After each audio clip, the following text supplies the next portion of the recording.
اس کا جواب نصرانی نہیں دے سکتے، عیسائی نہیں دے سکتے، مجوسی نہیں دے سکتے، حضرات نصرانی نہیں دے سکتے، یہودی نہیں دے سکتے۔ اس سوال کا جواب وہی دے گا جو دنیا میں مصطفیٰ جان رحمت کو اپنا آقا مان رہا ہوگا، اپنا ماوا مان رہا ہوگا، اپنا ملجا مان رہا ہوگا، مصدر کل کائنات مان رہا ہوگا، وجہ تخلیق کائنات مان رہا ہوگا، اور اعلیٰ حضرت کی زبان میں چمک تجھ سے پاتے ہیں سب پانے والے، میرا دل بھی چمکا دے چمکانے والے، برستا نہیں دیکھ کر ابر رحمت پدوں پر بھی برسا دے برسانے والے، اور یا رسول اللہ تو زندہ ہے واللہ تو زندہ ہے واللہ، میری چشم عالم سے چھپ جانے والے۔ حضرات جب ہم اور آپ یہ کام کرتے ہیں اس کا بینیفٹ کیا ہے، اس کا فائدہ کیا ہے؟ حضرات فقہائے کرام نے جو کچھ بیان کیا وہ اپنی جگہ، لیکن کائنات کے سرور، معراج کے دولہا، نبیوں کے امام، غریبوں کے غم گسار، مصدر کل کائنات، وجہ تخلیق کائنات جناب محمد رسول اللہ صلی اللہ تعالی علیہ وآلہ وسلم ارشاد فرماتے ہیں کہ میدان محشر جب قائم کیا جائے گا، اگلے پچھلے سارے کے سارے وہاں اکٹھا ہوں گے، ایک ایسا شخص ہوگا جس کو بارگاہ سمدیت میں جب حاضر کیا جائے گا، رب ذوالجلال کی طرف سے اجازت مل جائے گی بندہ تو جنت میں چلا جا۔ وہ بندہ کنفیوز ہو کر بارگاہ سمدیت میں عرض کرے گا، بار الہ دنیا میں ہم نے اتنی نیکیاں کی ہی نہیں تھی جس کے سبب ہمیں جنت مل جائے، مولا ہم نے اتنا اچھا کوئی کام کیا ہی نہیں تھا جس کے سبب ہمیں جنت مل جائے، اے بار الہ یہ جو تیری بارگاہ سے ہمیں گفٹ مل رہا ہے یہ کس بات کے لیے گفٹ دیا جا رہا ہے؟ اے مولا ہمیں جو جنت میں جانے کی اجازت مل رہی ہے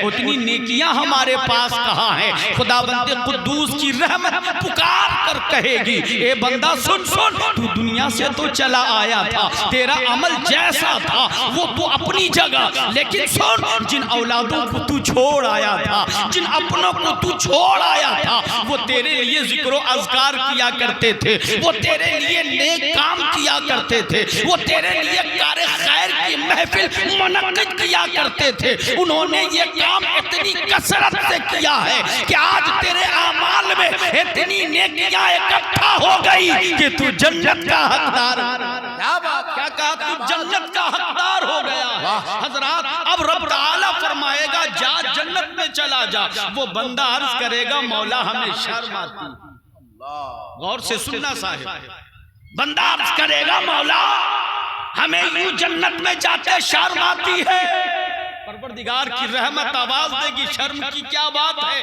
جنت کی تو تمنائی سب کے سب ہے، پھر تجھے جنت میں جانے کی اجازت مل رہی ہے تو جنت میں کیوں نہیں جاتا؟ اے سنی دیالو جیالو مسلمانوں اپنے ذہن کے دریچے کو کھول کر یہ چند جملوں کو سماعت کیجئے، شاید ہماری زندگی میں انقلاب پیدا ہو جائے۔ رب ذوالجلال جیسے ہی پوچھے گا وہ بندہ عرض کرے گا مولا ہمیں شرم اس بات پہ آتی ہے کہ جس کی وجہ کر میں جنتی ہو گیا وہ جہنم میں جانے والا ہے، مولا جن لوگوں کے کار خیر کی وجہ کر آج میں جنت کا حقدار ہوا ہم نے اسے جہنم میں جاتے دیکھا ہے، مولا جن لوگوں کے کار خیر کی وجہ کر آج ہم جنت کے حقدار ہوئے، اے بار الہ اسے گھسیٹ کر جہنم میں فرشتے لے جا رہے تھے، رب کی رحمت کو جوش آ جائے گی، پروردگار فرمائے گا اے بندہ جا جا میدان محشر میں چلا جا، ان تمام لوگوں کے ہاتھوں کو پکڑ لے اور تو بھی جنت میں جا اور اسے بھی جنت میں لیتا چلا جا۔ کیا بات ہے، زندہ باد زندہ باد میں لیتا چلا جا۔ مطلب کیا حضرات؟ انتقال کے بعد اپنے مرحومین کی روح کو ایصال کرنے کے لیے اگر کوئی خیر کی محفل منعقد کرتا ہے تو صرف اس کا ثواب مرحومین کو ہی نہیں پہنچتے بلکہ محفل سجانے والے کو بھی اس کا حق ملا کرتا ہے، اس کا حصہ ملا کرتا ہے۔ میں یہ عرض کرنے لگا حضرات کہ مرحومہ مغفورہ شجر الخاتون نور اللہ مرقدہ کی روح کو ایصال پہنچانے کے غرض سے اس پاک محفل کا انعقاد کیا گیا۔ آخر کیا وجہ ہے کہ بانی محفل نے میلاد کی محفل منعقد کی؟ آخر وجہ کیا ہے کہ میلاد کی محفل منعقد کی. خیر کی محفل تو قرآن خوانی کی شکل میں بھی ہو سکتی تھی. خیر کی محفل گاؤں کے علاقے کے لوگوں کو بلا لیا جاتا, کوئی کلمہ شریف پڑھتا, کوئی درود پاک پڑھتا, کوئی آیت کریمہ کی تلاوت کرتا, کوئی اور وظیفے پڑھتا, اور پورا دن ذکر و اذکار کی محفل سجی رہتی, قرآن کی تلاوت ہوتی رہتی, سبحان اللہ کی ورد, سبحان اللہ کا ورد ہوتا رہتا, درود پاک پڑھے جاتے رہتے, اور پھر ان تمام چیزوں کا ثواب آخری وقت میں مرحومہ کی روح کو ایصال کر دیا جاتا. یہ بھی بہتر تھا. لیکن میلاد سجانے میں بینیفٹ کیا ہے, میلاد کی محفل منعقد کرنے میں بینیفٹ کیا ہے, اس کے غرض و غایت کیا ہے؟ تو خدا کی قسم یہ علماء مزاج دیتے نظر آتے ہیں. اے مولانا عطا اللہ رضوی, وجہ یہ ہے کہ بانی محفل کو اپنی فکر نہیں ہے, امت کی فکر ستا رہی ہے. چونکہ اپنے لیے تو سب جیتے ہیں, دوسرے کے لیے کوئی تو کوئی جیا کرتے ہیں. خیر کی محفل ہوتی صاحب, قرآن ضرور پڑھے جاتے, وظیفہ ضرور پڑھا جاتا, کلمہ شریف کا ورد ضرور ہوتا. لیکن سنو یہ جو قوم ہے نا حضرات, جس دور سے گزر رہی ہے, جس حالات سے گزر رہی ہے, آج کے دور پر نظر ڈالی جائے تو آج 18 سال کا بچہ شرابی نظر آتا ہے, 15 سال کا بچہ جویڑی نظر آتا ہے, اس کا باپ نمازی ہے, مسجد میں نماز پڑھ رہا ہے, اس کا دادا نمازی ہے, مسجد میں نمازی بنا ہے, نماز پڑھ رہے ہیں. لیکن اس کا نمازی کا بیٹا کیا ہو گیا؟ شرابی ہو گیا. عالم کا بیٹا شرابی بن رہا ہے, حافظ کا بیٹا شرابی بن رہا ہے, ایک متقی کا بیٹا شرابی بن رہا ہے, جویری بن رہا ہے. وہ مسلم قوم, کیا وظیفہ پڑھ کے انہیں سمجھایا جا سکتا ہے؟ پاسبل نہیں ہے. کیا قرآن کی صرف اور صرف تلاوت کر کے اسے سمجھایا جا سکتا ہے؟ امپاسبل. یہ پاسبل ہے ہی نہیں کہ صرف قرآن کی تلاوت کرو اور کوئی سمجھ جائے, صرف وظیفہ پڑھو اور کوئی سمجھ جائے, کلمہ شریف کا ورد کرو کوئی سمجھ جائے. اس کے لیے ضروری ہے کہ اس طرح کی میلاد کی محفل سجائی جائے, اسے نصیحت کی جائے, اس کے سامنے میں واعظ کیا جائے, تاکہ اسے کہنا پڑے اور اس کا دل یہ ماننے کے لیے تیار ہو جائے کہ ہمیں کرنی ہے شہنشاہ بطحا کی رضا جوئی. وہ اپنے ہو گئے تو رحمت پروردگار, وہ اپنے ہو گئے تو آج کی نسل کے لیے ضروری ہے کہ میلاد کی محفل منعقد کی جائے. اور ایک جملہ, وہ لوگ اپنی خیریت منائیں جو لوگ صرف اپنے تو نماز پڑھ رہے ہیں, اپنے حج کر رہے ہیں, اپنے روزہ رکھ رہے ہیں, لیکن اولادوں کی فکر نہیں کرتے, اولادوں کی فکر نہیں کرتے.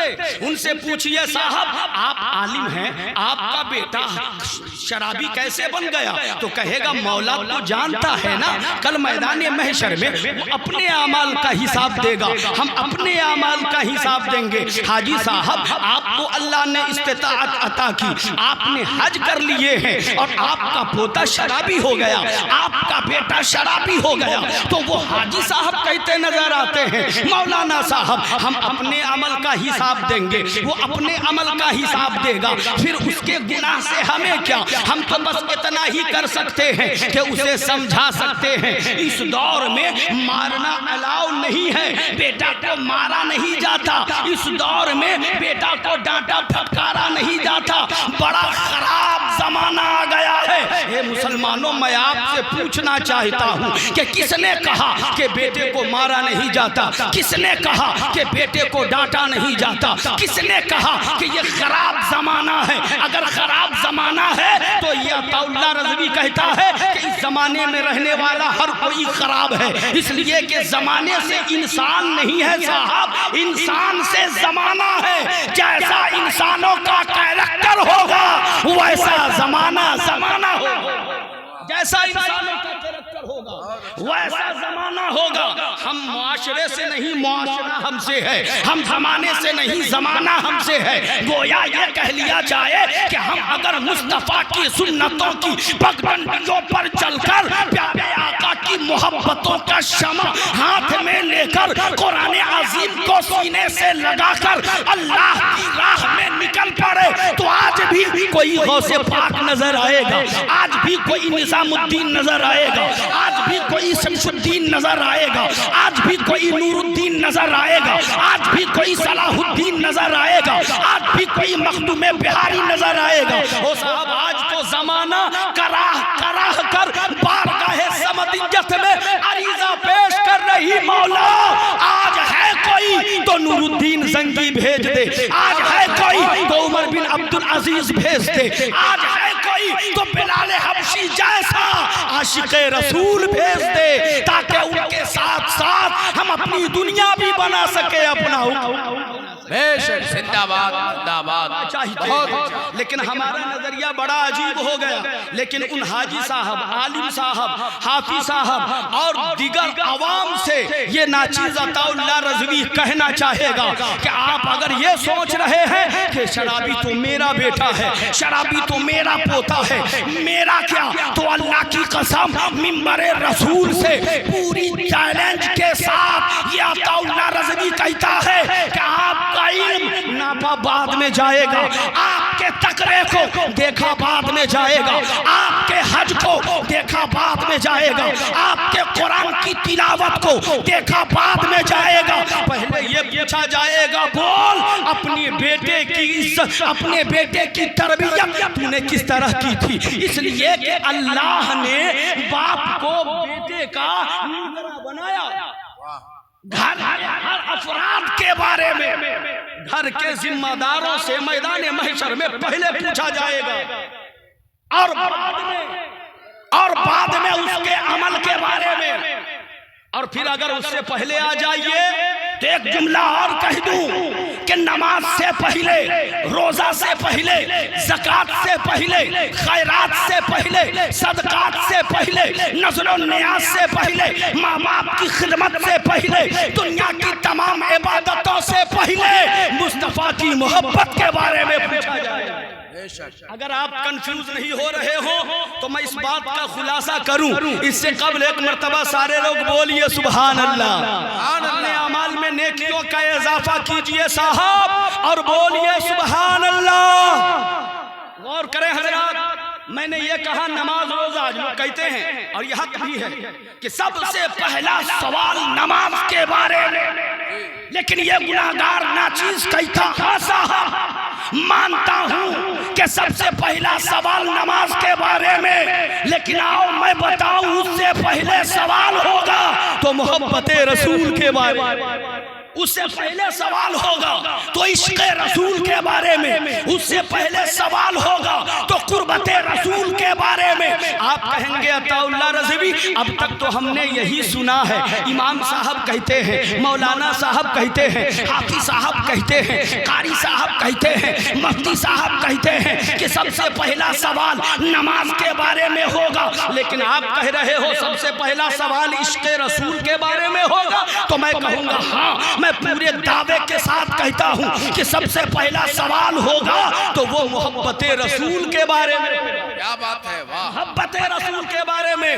چلیے بتا دیتا ہوں، کنفیوژن دور کیجئے اور عقیدت سے ایک مرتبہ لہک کر بولیے سبحان اللہ۔ سبحان اللہ۔ سب سے پہلا سوال میدان محشر میں، سن لیجئے، میدان محشر میں سب سے پہلا سوال نماز کے بارے میں۔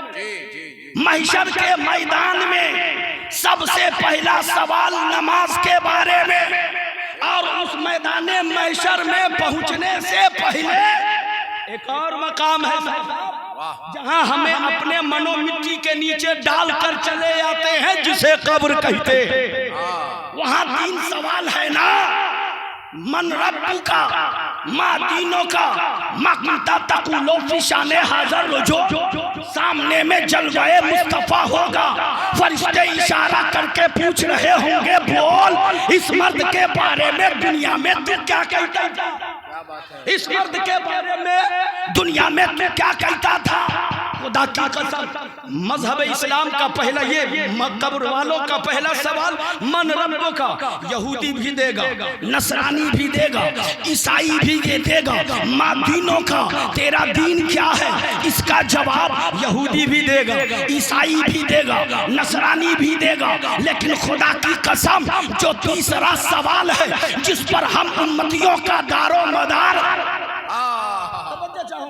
تیسرا سوال جس پر ہم امتیوں کا دار و مدار، جس پر ہم اتراتے ہیں اور کہتے ہیں آقا جب تک بکے نہ تھے تو کوئی پوچھتا نہ تھا، جب تک بکے نہ تھے تو کوئی پوچھتا نہ تھا، تو نے ہمیں خرید کر انمول کر دیا۔ کیا بات ہے، نعرہ تکبیر، نعرہ رسالت، عظمت مصطفیٰ، شان اسلام، واہ واہ واہ واہ، تو نے ہمیں خرید کر انمول کر دیا۔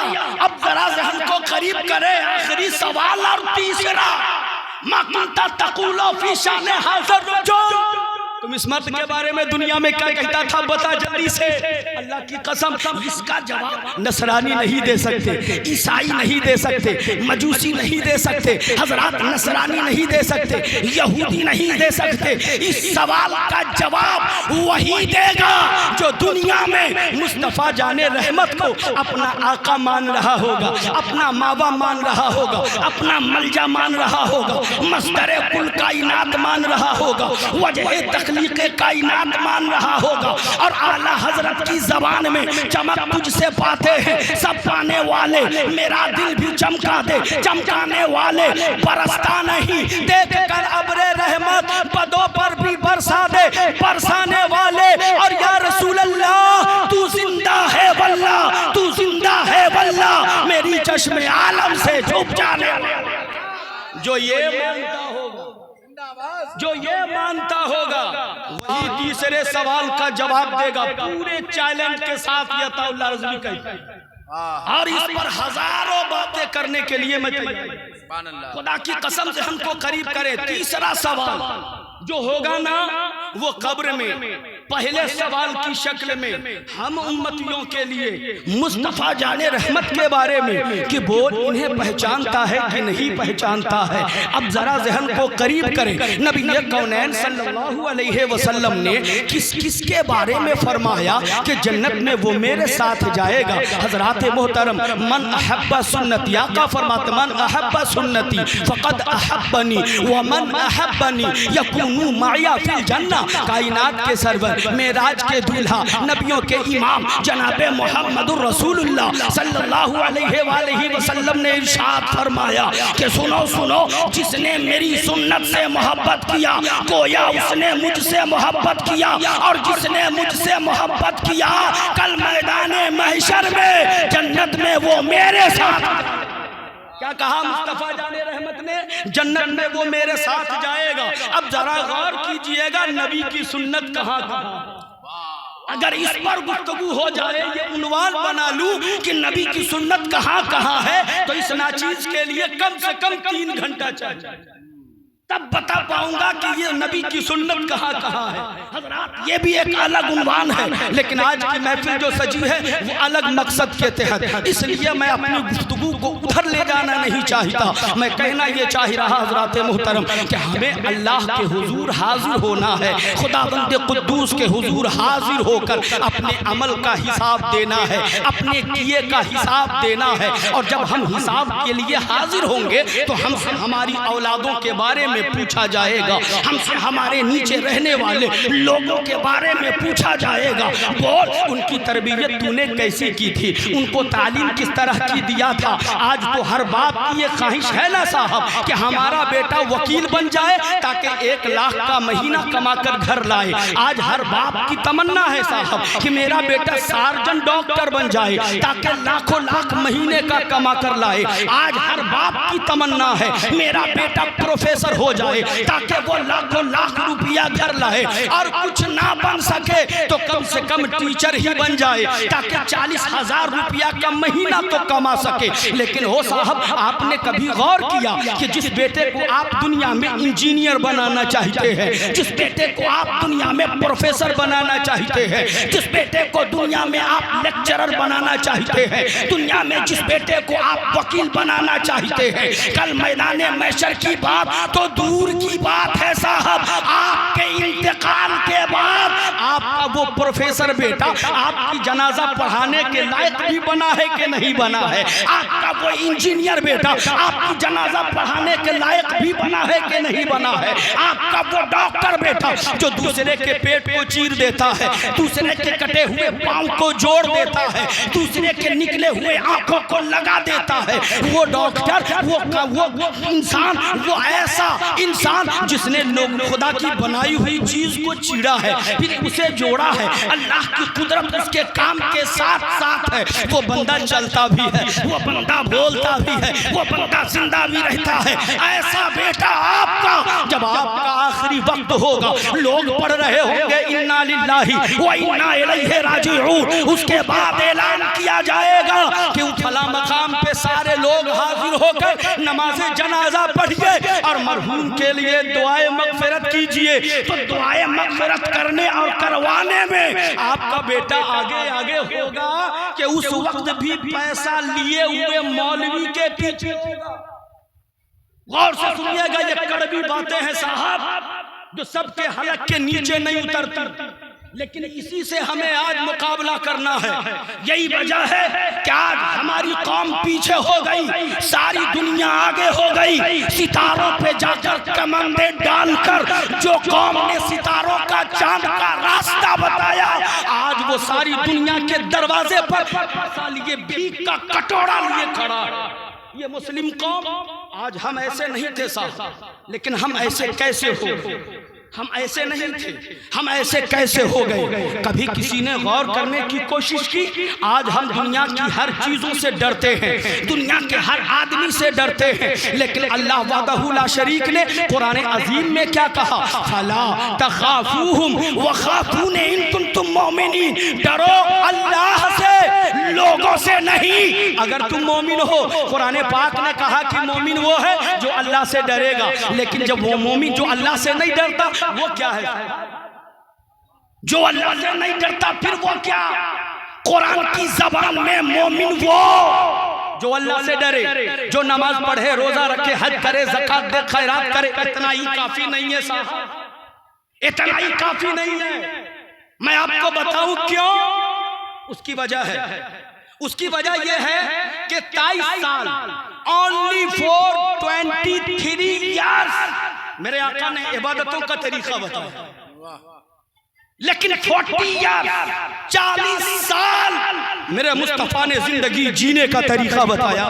کیا بات ہے. پوچھنا چاہتا ہوں کہ نماز سے پہلے اپنے کردار کو سنبھالنا ہوگا, روزے سے پہلے اپنے کردار کو درست کرنا ہوگا, روزے سے پہلے اپنے دل کی کثافتوں کو دور کرنا ہوگا, نماز سے پہلے, روزے سے پہلے, زکات سے پہلے, خیرات سے پہلے, حج و زکات سے پہلے, دنیا کے تمام نیک اعمال سے پہلے اپنے گندے دل کو پاک کیجئے. جو دل کثافتوں سے بھرا ہے, جو دل چغلخوری کی گندگیوں سے بھرا ہے, جو دل برائیوں کی گندگی سے بھرا ہے, جو دل بغض کی گندگیوں سے بھرا ہے, جو دل حسد کی گندگیوں سے بھرا ہے, جو دل ایک دوسرے سے لڑائی کروانے کی لذتوں میں سے بھرا ہے, ناپاک ہے, ایسے دل کو مصطفیٰ کے عشق سے پاک کیجئے. اپنے دل کو مصطفیٰ کا مدینہ بنائیے تاکہ آپ کا لمحہ نبی کی یاد میں تڑپتا رہے, جیسے مصطفیٰ کے وصال کے بعد بلال حبشی تڑپا کرتے تھے,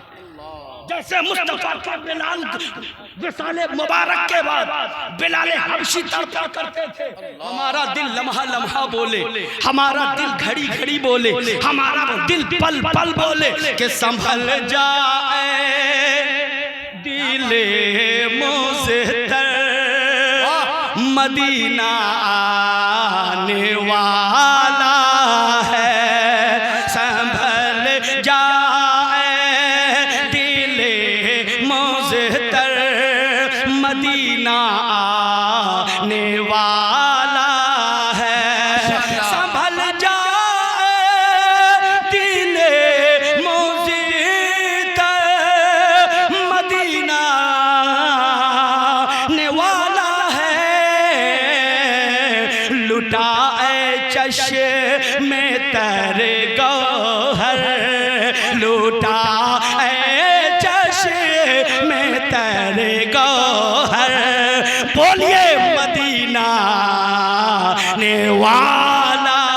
نعرہ تکبیر، نعرہ رسالت، فیضان شہر مدینہ، جشن عید میلاد النبی، حضرت مولانا عطا اللہ رضوی۔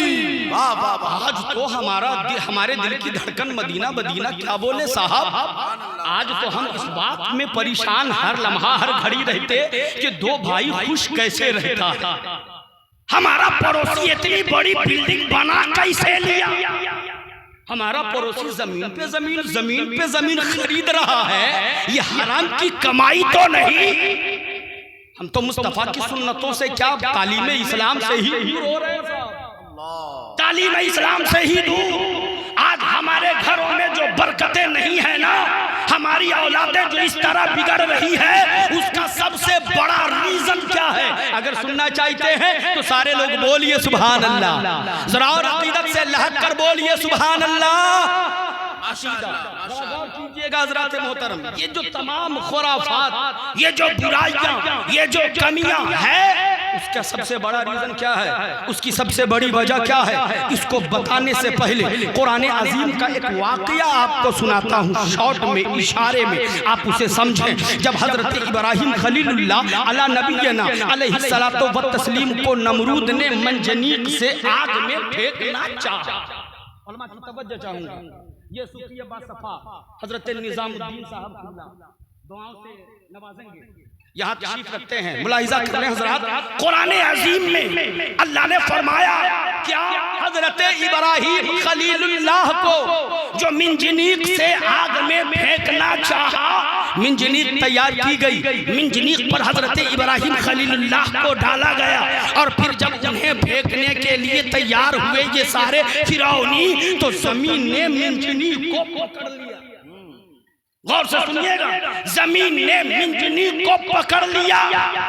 اب قرآن عظیم کے اس آیت مبارکہ کو سن کر فرعون کے خیال و فکر کا اندازہ کیجئے اور اپنے ایمان کا محاسبہ کیجئے، اپنے خیال و فکر کا محاسبہ کیجئے۔ جب منجنیق کو کوششوں کے باوجود بھی فرعونیوں نے زمین سے چھوڑا نہ سکا، تو حضرات محترم ہوا نمرودیوں نے جب منجنیق کو زمین سے چھوڑا نہ سکے، تو نمرود نے وقت کے نمرود نے کہا تھا سنو، پھر ابراہیم کے سپورٹ میں آج یہ زمین بھی کھڑی ہو گئی ہے، زمین نے منجنیق کو پکڑ لیا ہے، تم ہزار کوشش کر لو یہ زمین منجنیق کو نہیں چھوڑے گی، اس لیے علل اعلان اس زمین پر زناکاری کی جائے۔ وہاں پر بہت سارے لوگوں کو لایا گیا، بہت ساری عورتوں کو لایا گیا، بہت ساری عورتیں آئی، بہت سارے مرد آئے، اور علل اعلان زناکاری کی گئی۔ زناکاری کی نحوست نے زمین کی پکڑ کو ڈھیلی کر دیا، اور منجنیق سے حضرت ابراہیم آگ میں جائے۔ یہ تو اور بات ہے کہ رب نے حکم دیا یا نارو کونی بردوں و سلام علیکم، ابراہیم پر آگ کی ٹھنڈی ہو جائے، یہ اور بات ہے۔ میں بتانا یہ چاہتا حضرات کہ برائیوں کی نحوست اتنی خطرناک ہے کہ آپ کی زندگی کو کھا جائے گی۔ اور اگر یہ بات کہوں حضرات تو شاید آپ کو عجیب لگے کہ انسان کی زندگی کو برائی کی نحوست کیسے کھائے گی، تو میں آپ سے ایک سوال کرنا چاہتا ہوں، ذرا مجھے بتائیں کہ ایک درخت کو سکھانے کے لیے کیا کیا جاتا ہے؟ علماء کی توجہ چاہتے ہیں، آپ بتائیں، علماء تو جانتے ہیں، آپ بتائیں ایک درخت کو سکھانے کے لیے کیا کرنا چاہیے؟ چلیے میں آپ کی بات کہہ دیتا ہوں، کوئی کھڑے ہو کر کہیں گے عطا اللہ رضوی اس کے جڑ میں گرم گرم پانی ڈال دیا جائے تاکہ وہ سوکھ جائے۔ درخت کو سکھانے کا کوئی دوسرا طریقہ کہے گا اس کی جڑوں کو کاٹ دیا جائے تاکہ درخت سوکھ جائے۔ حضرات کوئی کچھ کہے کوئی کچھ کہے، لیکن فقہائے کرام نے ایک اور بات کہی ہے کہ پانی ڈالنے کی بھی ضرورت نہیں، جڑ کاٹنے کی بھی ضرورت نہیں، اسے ہلانے ڈولا کر جڑ کو اکھاڑنے کی بھی ضرورت نہیں، بس صبح و شام اس درخت کے قریب جاؤ اور اسے کوسو، اسے برا بھلا کہو۔ جب آپ کثرت سے اس کے قریب جا کر صبح و شام برا بھلا کہیں گے تو وہ درخت سوکھتا ہوا نظر آئے گا۔ سکھانے کا دوسرا طریقہ یہ بھی ہے جو فقہا نے کہا، اسلاف نے کہا، بزرگوں نے کہا، یہ آزمودہ طریقہ ہے جو لوگوں نے کیا تھا۔ مطلب کہ ایک درخت کو اگر کوسا جائے بار بار تو وہ درخت سوکھ جائے۔ تو پھر ذرا سوچ کر دیکھیں حضرات، جس زمین پر ہم رہتے ہیں، جس زمین پر ہم چلتے ہیں، پھرتے ہیں، اٹھتے ہیں، بیٹھتے ہیں، سوتے ہیں، جاگتے ہیں، کھاتے ہیں، پیتے ہیں، اسی زمین پر اللہ کا ذکر نہیں ہو رہا ہے۔ رات میں موبائل پر موویز دیکھ کر ہم سوتے ہیں، صبح کو اٹھتے ہیں تو گانا بجانا ہمارے گھروں میں شروع ہو جاتا ہے، ہمارا بیٹا گالیاں بکتا ہے، ہماری بہویں اپنی اولادوں کو گالیاں دیتی ہے، ہماری مائیں اپنی اولادوں کو کوس رہی ہوتی ہے۔ مسلمانوں میں پوچھنا چاہتا ہوں کہ جب ایک اولاد کو ماں کوسے، ایک اولاد کو ماں گالی دے تو بھلا بتاؤ زمین پر برکت ختم نہیں ہوگی؟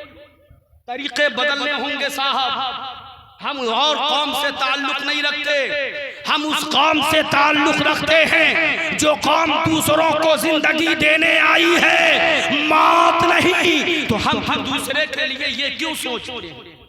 ہم نے پہلے اپنے دامن میں جھانک لیا ہوتا کہ آج جو ہمارے گھروں میں وباؤں کا یہ جو سیلاب آن پڑا ہے، اسے دور کرنے کا طریقہ کیا ہے؟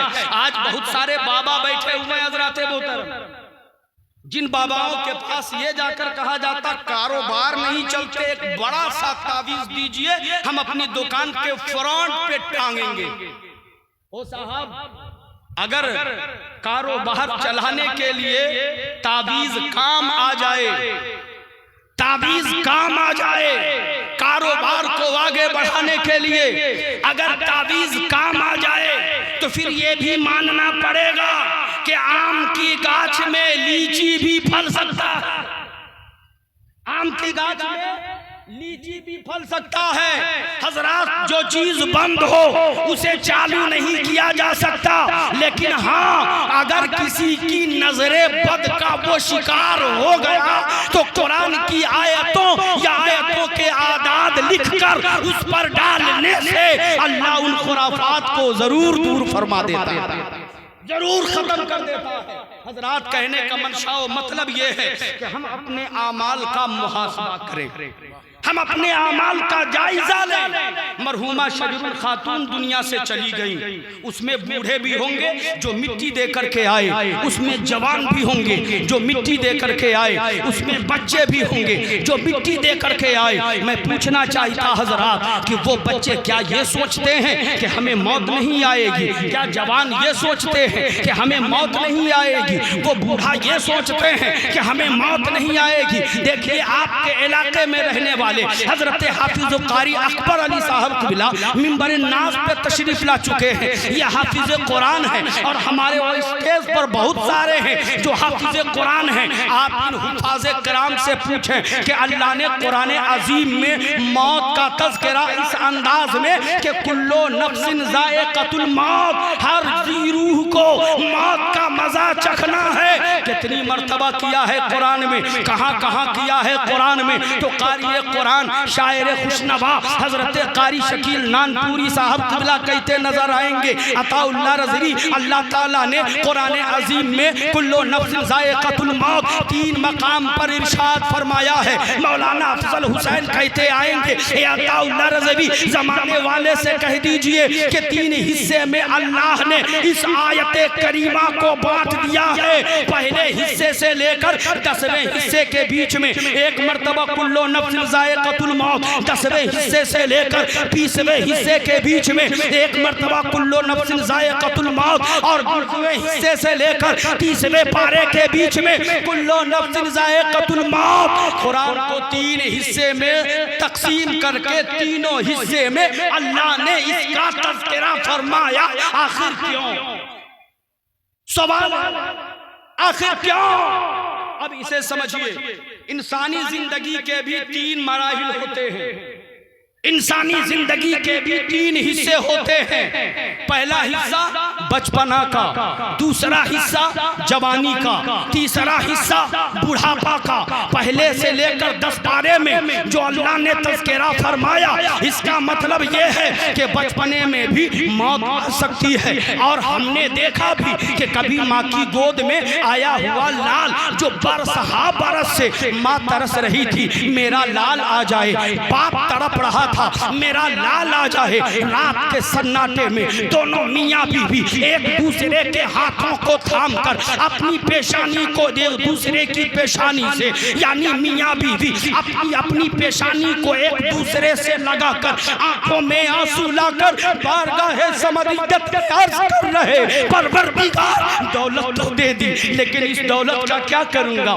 مولا زمین تو دیا، لیکن اس زمین کا کیا کروں گا؟ پروردگار مکان تو دیا، لیکن اس مکان کا کیا کروں گا؟ جب دولت کو خرچ کرنے والا کوئی نہیں ہوگا، مکان میں رہنے والا کوئی نہیں ہوگا، زمین کا حساب کرنے والا کوئی نہیں ہوگا، اے بارے الہ، جب زندگی تو نے دی ہے، دولت تو نے دی ہے، زمین تو نے دی ہے، مکان تو نے دیا ہے، تو اے پروردگار ہمیں ایک اولاد بھی عطا فرما دے، ایک بیٹا یا بیٹی بھی عطا فرما دے۔ خدا کی قسم مسلمانوں، اور ایسی تمنائی اور دل میں ہے، اور اس طرح کی تمنائیں کرنے والا باپ، اس طرح کی تمنائیں کرنے والی ماں، جس کی گود میں ایک لال آتا ہے، چند لمحے کے بعد اس کی روح قفس عنصری سے پرواز کر جاتی ہے۔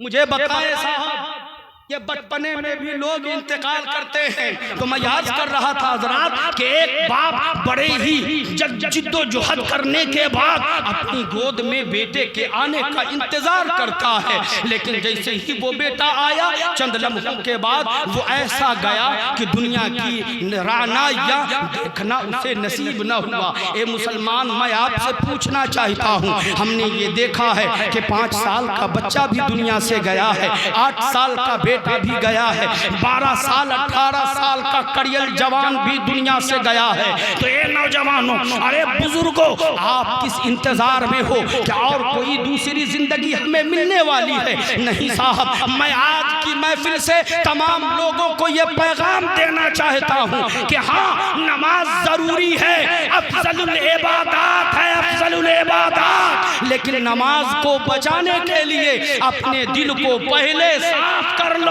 تاکہ آپ کی پڑھی ہوئی نماز میدان محشر میں، قبر میں آپ کے کام آ سکے۔ کیا بات ہے؟ کہ حضرات، کامیاب انسان وہ نہیں ہے جو نماز پڑھ لے، حج کر لے، روزہ رکھ لے، زکوٰۃ کر لے، یا یوں اسے سمجھیے کہ کامیاب انسان وہ نہیں ہے جو دنیا میں 22 سال کا ہوا اور اربوں خربوں کا مالک ہو گیا، اربوں خربوں کا مالک، اور پتہ نہیں اسے کہ یہ اربوں خربوں کب جانے والا ہے۔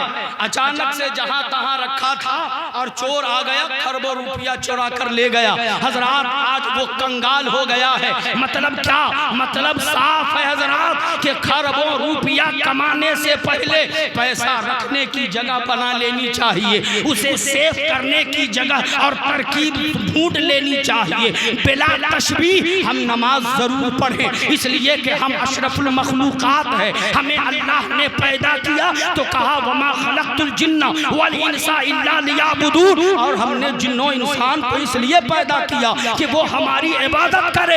لیکن کامیابی یہ نہیں ہے کہ ہم پوری زندگی نماز پڑھے، ماں کو بڑھیا کہتے رہے، باپ کو بڑھوا کہتے رہے، پڑوسی کو ستاتے رہے، گاؤں والوں کو لڑاتے رہے، بھائیوں سے بھائیوں کو جھگڑا کرواتے رہے۔ حضرات، اگر ہم نے ایسا کیا تو اللہ کی قسم کھا کر کہتا ہوں کہ وہ نماز آپ کے مرنے کے بعد آپ کے کام نہیں آنے والی ہے، وہ قرآن کی تلاوت آپ کے کام نہیں آنے والی ہے، وہ روزے کا رکھنا آپ کے کام نہیں آنے والا ہے۔ سب سے پہلے آپ اپنے اعمال کا محاسبہ کیجئے، ورنہ نمازیں آپ کی رائے گا جائیں گی، آپ کا روزہ رائے گا جائے گا، آپ کی عبادتیں رائے گا جائیں گی۔ ایک آخری بات کہہ دوں حضرات محترم کہ ہم دنیا میں زندہ رہے تو صرف یہ مت سوچیں کہ او صاحب ہم سیف ہے، ہمارا بیٹا سیف ہے، دنیا جائے باہر، یہ سوچ کر زندگی نہ گزارے صاحب۔ آج 99% لوگوں کی فکر یہ ہے بیٹا ٹھیک ٹھاک سے رہنا، فلانما کا بیٹا ایسا کیا وہ ایسا ہوا، ہم نے کچھ نہیں کہا، کم سے کم تم تو اس مصیبت میں نہ پڑو۔ مجھے بتائیں صاحب 40 سالہ زندگی میں مصطفیٰ جان رحمت نے سیدہ فاطمہ کے لیے کیا کچھ اکٹھا کیا تھا؟ پیارے آقا کی پیاری پیاری سنتوں پر عمل کی دعوت دے رہا ہوں، سنیے مسلمانوں۔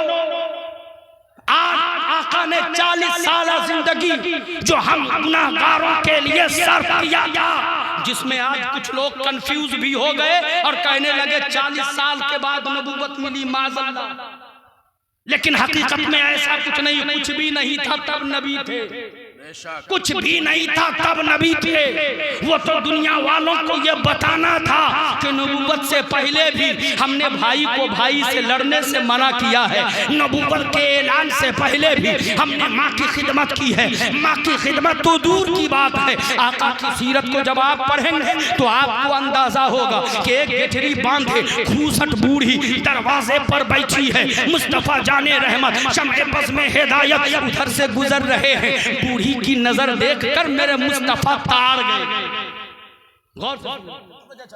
میرے مصطفیٰ تاڑ گئے کہ یہ بوڑھی جو گٹھری باندھے بیٹھی ہے یہ شاید کسی کا انتظار کر رہی ہے۔ کونین کے سرور، معراج کے دولہا، نبیوں کے امام جناب محمد الرسول اللہ صلی اللہ علیہ وسلم اس بوڑھی کے قریب جاتے ہیں، مائی تو کسی کا انتظار کر رہی ہے کیا؟ بوڑھی نے کہا تھا ہاں بیٹے میں اپنے بیٹے کا انتظار کر رہی ہوں۔ حضرات مصطفیٰ جان رحمت نے نبوت کا اعلان نہیں کیا ہے، لیکن آقا کا کیریکٹر نوجوانوں ملاحظہ کرو۔ ہماری ماں یہ جھجری چوک پہ چاول کی بوری لے کر مر کے گھر پہنچتی ہے، لیکن بیٹا وہ ریسنگ بائک پہ وہ ایکسلیٹر دبا کر کے یہاں سے وہاں بھاگتا ہے۔ بے غیرت نوجوان، شرم کر، جس ماں نے تجھے دودھ پلا کر توتی زبان میں ماں کہنا سکھایا، اس ماں کی خدمت کرنے سے تمہیں شرم آتا؟ اس ماں کی خدمت کرنے میں تمہیں شرم آتا؟ آج جس نبی کا تو کلمہ پڑھتا ہے اس نبی کا کیریکٹر دیکھ، جس نبی کا تو کلمہ پڑھتا ہے اس نبی کا کردار دیکھ، جس نبی کا تو کلمہ پڑھتا ہے اس نبی کا عمل دیکھ۔ میرے مصطفیٰ جان پہچان کچھ نہیں، مائی کسی کا انتظار کر رہی کیا؟ میرے آقا کو جواب ملا ہاں میں کسی کا انتظار کر رہی، بیٹے کا بیٹے کا۔ میرے مصطفیٰ جان رحمت فرماتے ہیں ماں میں بھی آپ کے بیٹے جیسا ہوں۔ اللہ آقا کا اخلاق ملاحظہ کرو پیارے، اور زندگی میں تازگی لاؤ، ایمان میں ہریالی پیدا کرو۔ میرے آقا فرماتے ہیں مائی بتاؤ نا کام کیا؟ مائی بتاؤ کام کیا ہے؟ تو مصطفیٰ جان رحمت نے سنا، وہ بوڑھی کہہ رہی تھی بیٹا ہم نے سنا ہے کہ مکے میں محمد نامی معاذ اللہ رب العالمین کوئی جادوگر آیا ہے، اس سے بچنے کے لیے شہر مکہ سے میں دیہی علاقے میں جانا چاہتی ہوں، یہ گٹھری اتنا وزنی ہے کہ میں اسے اٹھا کر کے لے نہیں جا سکتی۔ اب ذرا مصطفیٰ جان رحمت کا کیریکٹر دیکھو، مصطفیٰ جان رحمت کا کردار دیکھو، آقا کا حسن اخلاق دیکھو، اور اپنے حسن اخلاق کا محاسبہ کرو۔ جو تمہارا اخلاق تمہاری ماں کے تئیں کیسا ہے، تمہارے بھائی کے تئیں کیسا ہے، تمہارے باپ کے لیے کیسا ہے، تمہارے پڑوسی کے لیے کیسا ہے، لیکن مصطفیٰ جان رحمت کا اخلاق ملاحظہ کرو۔ جس نبی کا کلمہ پڑھ کے ہم مسلمان کہلاتے ہیں پیارے، وہ نبی فرماتے ہیں مائی تو ایسا کرو، آپ کو یہاں سے جانا ہے نا تو آپ یہ گٹھری مجھے دے دو، آپ راستہ دکھاتے ہوئے آگے آگے چلو، آپ کا یہ بیٹا آپ کا سامان لے کر پیچھے پیچھے چلے گا. کیا بات ہے، واہ. آپ کا یہ بیٹا پیچھے پیچھے چلے گا. اب ذرا ذہن کو قریب کر کے جملہ مکمل کر رہا ہوں، سنیے گا. جگہ پہ میرے مصطفیٰ نے پہنچا دیا. بوڑھی پہنچ گئی، جانے لگنے کو کہا بوڑھی نے بیٹے تیرا اخلاق نرالا، پورے مکہ شہر میں تجھ جیسا اخلاق والا ہم نے نہیں دیکھا. اور کیوں نہ ہو صاحب، اور کیوں نہ ہو اعلیٰ حضرت عظیم البرکت مجدد دین و ملت الشاہ امام احمد رضا خان فاضل بریلوی علیہ رحمت و رضوان نے کہا سب سے اعلیٰ وہ اولا ہمارا نبی، سب سے بالا وہ والا ہمارا نبی، سارے اچھوں میں اچھا سمجھئے جنہیں ہے ان اچھوں سے اچھا ہمارا نبی. اور کیا خبر کتنے تارے کھلے چھپ گئے پر نہ ڈوبے نہ ڈوبا ہمارا نبی، نہ ڈوبے نہ ڈوبا. وہ مصطفیٰ ہے. بوڑھی کہہ رہی بیٹا تو جیسا اخلاق نہیں دیکھا، تو جیسا حسن نہیں دیکھا، تم مکہ شہر میں کیا کہ پورے جزیرت العرب میں تم جیسا خوبصورت، تم جیسا خوبصورت کوئی نہیں. اور کیوں ہو صاحب، جس چہرے کو قرآن نے والضحیٰ کہا ہو اس کی نظیر بھی کوئی ہو سکتا ہے؟ واہ واہ واہ، کوئی نہیں. وہ بوڑھی کہتی بیٹا تم جیسا حسن والا ہم نے نہیں دیکھا. ایک بات میری مانتے جاؤ، مصطفیٰ جان رحمت فرماتے ہیں اے مائی بتا تو صحیح تو کہنا کیا چاہتی ہے. تو بوڑھی نے کہا تھا اے بیٹا جس جادوگر کے ڈر سے معاذ اللہ رب العالمین میں بھاگی ہوں، تم حسن والے ہو، تم اخلاق والے ہو، اور اس پر ترہ یہ کہ تم نوجوان بھی ہو، لہٰذا اس جوان محمد سے بچ کے رہنا. میرے مصطفیٰ کے لبوں پر تبسم کھیل پڑی. آقا کا تبسم دیکھ کر وہ بوڑھی گھبرا گئی اور پوچھی بیٹے مسکرانے کی وجہ کیا ہے؟ تو مصطفیٰ جان رحمت شمع بزم ہدایت نوشہ بزم جنت نے فرمایا تھا اے بھائی جس نوجوان کے بارے میں تم کہہ رہی ہو بچ کے رہنا، میں وہی محمد ابن عبداللہ ہوں. کیا کہا؟ میں وہی محمد ابن عبداللہ ہوں. کیا بات ہے، بھاگ کے جا رہی تھی، دوڑ کر آگے آئی، ہاتھوں کو پکڑا، کہا ابو جہل غلط بول رہا ہے، عتبہ غلط بول رہا ہے، شیبہ غلط بول رہا ہے، مکہ کے سارے مکافر غلط بول رہے ہیں. تیرا اخلاق بتاتا ہے کہ تو سچا ہے، تیرا حسن بتاتا ہے کہ تو سچا ہے، تیرا پیار بتاتا ہے کہ تو نبی ہے، تیرا اخلاق بتاتا ہے کہ تو خاتم النبیین ہے. لہٰذا اے محمد ابن عبداللہ میں تیرا کلمہ پڑھتی ہوں، مجھے بھی کلمہ پڑھا اور داخل اسلام فرما. زندہ باد زندہ باد، واہ واہ واہ واہ، ہمارے کردار سے ہمارے باپ متنفر ہو گئے، واہ واہ واہ، ہمارا عمل دیکھ کر ہمارا بھائی نفرت کرنے لگا. لیکن اس مصطفیٰ کا اخلاق دیکھیں جن کے اخلاق کو دیکھ کر دشمن بھی قدموں میں آ کر کلمہ پڑھ رہا ہے، بہت اچھا، کلمہ پڑھ رہا ہے. میں کہنا یہ چاہتا حضرات آخری جملہ کہ ہم اور آپ کو نماز روزہ اپنی جگہ معافی کے ساتھ پڑھیں، پڑھتے رہیں ضروری ہے، لیکن اس سے پہلے ہم اپنے دل کو صاف کر لیں. یہ جو بغاوتوں اور نفرتوں کا پٹارا ہم نے اپنے دل کو بنا لیا صاحب، اسے اللہ اور اس کے رسول کی محبت کا مدینہ بنا لو. کیا بات ہے، اور پھر نماز پڑھو، روزے رکھو. یہ نماز پڑھنا قبر میں بھی کام آئے گی اور میدان محشر میں بھی کام آئے گی. سبحان دونوں اللہ، جہان میں کامیابی و کامرانی سے ہم کنار ہوتے ہم نظر آئیں گے. اسی لیے حضرات یہ فکر دینے کے بعد ہم کہتے ہیں لیکن جب قبر میں جائیں گے فرشتوں کی پٹائی پڑے گی نا، تب سمجھ میں آئے گا کوئی بولنے والا بولا تھا کاش کہ عمل کر لیتا. یہاں پٹائی سے بچ جائے، ہاں، یہاں پٹائی سے بچ جاتا. میں کہتا ہوں کبھی کبھی کیا، کبھی کبھی علماء جانتے ہیں، ہمیشہ کہتا ہوں نبی سے عشق اور محبت کی ایسی لو لگا لو کہ دل پکارے، جسم کا روم روم پکارے. کیا بے خوف سر حشر گنہگار کھڑے ہیں، گنہگار کھڑے ہیں حشر گنہگار کھڑے ہیں، گنہگار کھڑے ہیں، بے خوف سر حشر گنہگار کھڑے ہیں، گنہگار کھڑے ہیں، بخشش کے لیے ایمان ایسی بنائیں، بخشش کے لیے، ہاں بخشش کے لیے سید ابرار کھڑے ہیں، سرکار کھڑے ہیں، بخشش کے لیے سید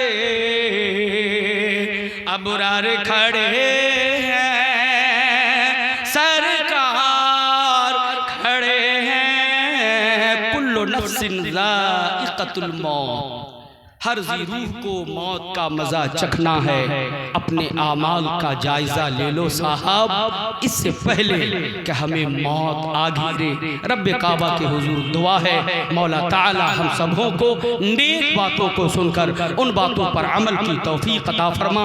وما علینا الا البلاغ۔ السلام علیکم ورحمۃ اللہ وبرکاتہ۔